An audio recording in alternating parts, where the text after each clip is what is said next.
대한교육법이 제정되면서 미인과 대안학교의 법적 보호를 위한 첫걸음을 뗐습니다. 하지만 아직 남은 과제들이 많이 남아 있는데요. 구체적인 사항이 담길 시행령에 대한 연구와 고민이 필요하다는 목소리가 나옵니다. 대한교육법을 시행하기까지 어떤 과제가 남았는지 살펴봤습니다. 김인혜 기자입니다.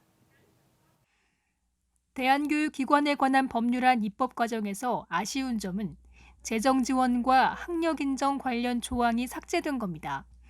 법안 초안에는 국가와 지자체는 학생의 교육기회 보장과 대한교육기관의 내실 운영을 위해 예산 범위 내 필요 경비 지원을 할 수 있다.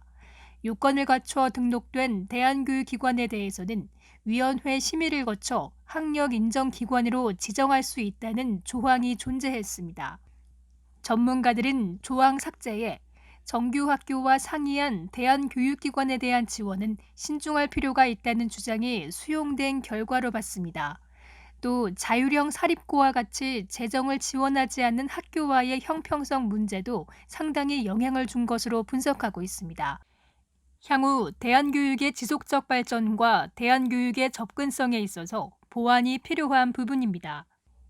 또한 대한교육법에 따라 교육부 장관과 교육감은 5년마다 대한교육기관 실태조사를 실시하고 대한교육 정책 수립의 기초자료로 활용해야 합니다.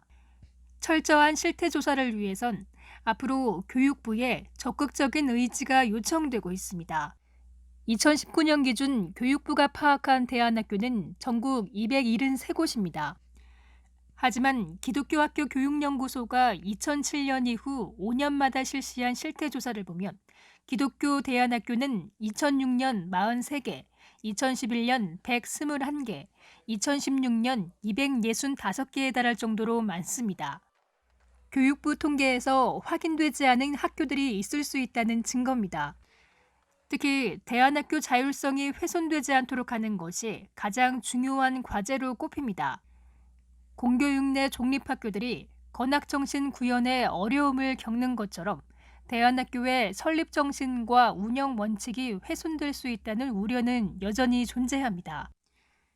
획일화된 공교육의 한계를 극복하기 위해 달려온 대안교육, 그 역할과 장점을 지켜내기 위한 세심한 정책이 요청되고 있습니다. CTS 뉴스 김인혜입니다.